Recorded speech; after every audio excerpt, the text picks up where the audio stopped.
Father, I have not loved humility, self-sacrifice, or the acceptance of injustice. It is not exactly as you say. I am not worried because I see that a healthy spiritual concern has awakened within you. You will soon be freed from the passions because you have begun to examine yourself. This helps more than any other spiritual struggle. The one who examines himself leaves behind his old ways and enters the right spiritual path. Our old self steals away what the new self gains. When we learn to catch it, we catch all the thieves that steal every good thing God gives us, and the spiritual riches remain ours. Father, when I grieve deeply over some fault, for example, because I spoke harshly to a sister, does this help me? It helps, but take care not to go beyond the proper limits. Grieve, but at the same time rejoice because you have been given the opportunity for your illness to reveal itself, so that you may heal it. Think, since I speak harshly and behave in this way, it means that there is some passion within me, and this opportunity has arisen for it to come out, so that I may see it and correct it. Naturally, you will also ask that sister's forgiveness. Faults help you to know yourself. Everything comes to the surface, and little by little the work of healing takes place. You see that doctors sometimes give patients various substances in order to bring out the symptoms of an illness and establish the correct diagnosis. For example, they give glucose and afterward perform a blood test to see whether the blood sugar has risen. In the spiritual struggle, it is necessary to identify the weak points in our character, our weaknesses, and then try to strike at them. For if you know exactly where the enemy is positioned, you can move with certainty. You spread out the map and say, the enemy is here and here. We must seize these particular positions. From there we will ask for reinforcements. Here we need these weapons, and so on. In other words, you can draw up a plan. But in order to discover where the enemy is, you must be alert and examine yourself.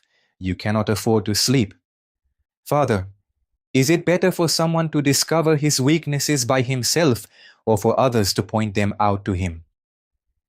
It is good for him to search for them and discover them himself, but when others point them out, he should not react.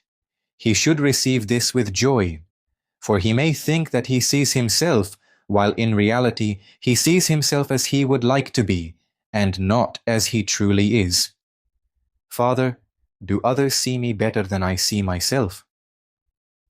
A person, if he wishes, can see himself better. That is, he can identify more accurately one of his reactions, one of his faults, and so on, and discover what caused it, whereas another person draws conclusions only from the assumptions he makes. Father, can someone try to see himself as he truly is and still fail? Yes, because if pride is present in this effort, he cannot see himself as he truly is. Let us see ourselves reflected in others. A person sees himself better when he sees himself reflected in others. God gives each person the gift he needs in order to be helped, whether he makes use of it or not. If he makes use of it, he will reach perfection. And our weaknesses are our own, whether we acquired them through our own carelessness or inherited them from our parents. Each of us must undertake the appropriate struggle in order to be freed from them. Until we are freed, we must see ourselves reflected in the faults of the other person and examine where we stand. If, for example, we see a weakness in someone else, we should immediately say, "Let me see. Could I have this weakness too?" And if we do have it, we must struggle to cut it off. Father, what should I answer if my thought tells me that I do not have that weakness? Say, I have other weaknesses that are greater. This one is very small compared with mine. It may be that sometimes your weaknesses are smaller, but you also have fewer mitigating circumstances. If everyone examines himself in this way, he sees that he has greater faults than the other person. Then he also sees the other person's virtues. Let me see, he says to himself. Do I have this virtue within me? No. Alas, how far I am from where I ought to be.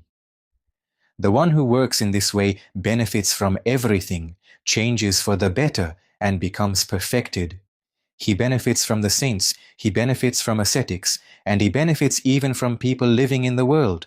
For example, if he sees a layman who does not spare himself but makes sacrifices, he will say, "Do I have this nobility of soul?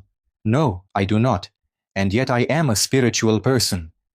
Then he tries to imitate him. We all have a great deal of work to do.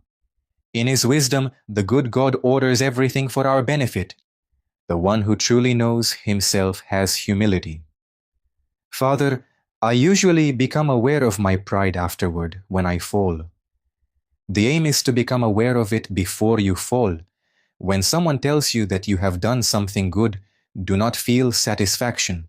Do not allow praise to take hold of you or cling to you. What would help me reach this state? Self-knowledge. If a person knows himself, the matter is settled. Praise is then like a foreign body. It does not cling to him. When, for example, someone knows that he is a gypsy, the thought that he is a king cannot take hold of him.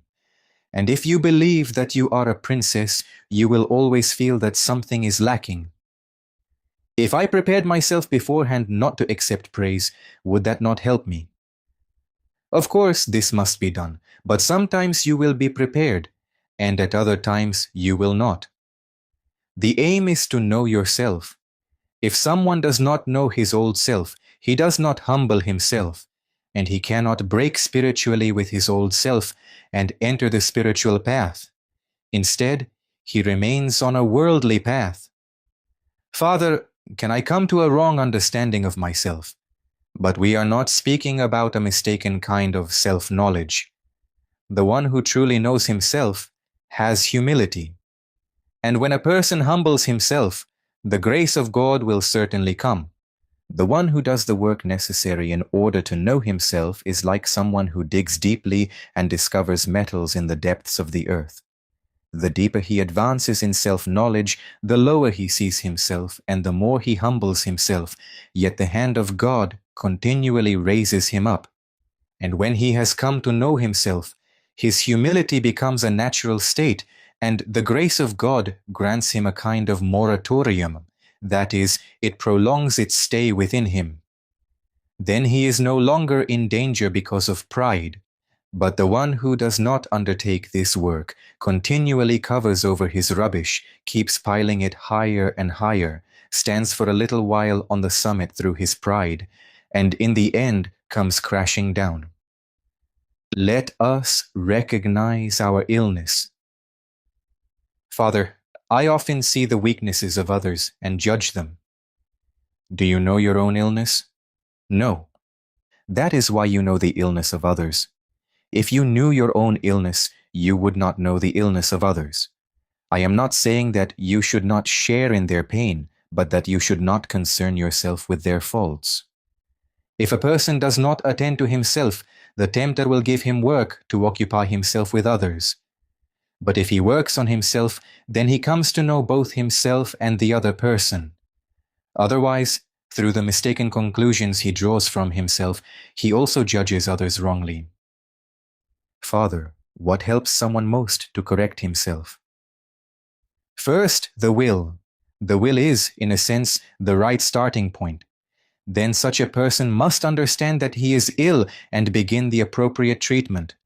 For if he is ill and hides his illness, one day he will suddenly collapse without realizing it, and it will no longer be possible to help him medically. For example, someone knows that he is in the early stages of pulmonary tuberculosis, which causes him to lose his appetite. They ask him, "Why are you not eating?" "Oh, I do not like this food," he replies. Then he often feels weak and cannot walk properly. "Why are you walking like that?" they ask him. "Oh, I like to walk slowly," he says. "What, should I run like a madman?" He does not say that he feels weak and therefore cannot walk. Then the coughing begins. "Why are you coughing?" "Oh, because of an allergy." He does not say that his lungs are damaged. Then, from time to time, he coughs up blood. "What is that?" they ask him. Oh, my throat became irritated. And all this, Father, because he does not want his tuberculosis to be discovered. Yes, because he covers it up. He covers it up and covers it up, and afterward he dies of rapidly progressing tuberculosis. His lung ruptures, he coughs up basinfuls of blood, he collapses, and in the end his illness is revealed, but by then it is very difficult to help him. Whereas, if he understood that the symptoms appearing were caused by tuberculosis and received the proper treatment, he would become healthier than a healthy person. I mean that in the spiritual life too. The one who justifies his passions eventually comes under demonic influence, and this can no longer remain hidden. Do you know what it means for a person to come under demonic influence? He becomes savage, turns into a beast, resists, speaks harshly and insolently, and accepts help from no one. Therefore, the firm foundation is, first of all, for a person to recognize the illness he has and to rejoice that he has recognized it. From that point onward, he must accept the treatment, the appropriate medicines, and feel gratitude toward the physician, his spiritual father or his abbot, rather than resist. See, a person stretches out his arm for a transfusion. The needle pierces him. It hurts, but he accepts it because it will help him. Or think of an operation, how much suffering it entails. Yet a person agrees to undergo it in order to recover. Father, when I know that, for example, a stern correction will help me, why do I not receive it gladly? Listen, you may not receive it gladly, but at least do you realize that what you did was not right? Yes, I realize it. Well, if you realize it, that too is something. You see, a sick person takes medicine that is bitter, but receives it more gladly than a piece of candy, because he understands that it will help him.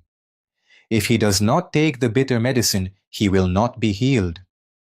A person must recognize his weakness and accept the medicines, so that Christ may strengthen him afterward.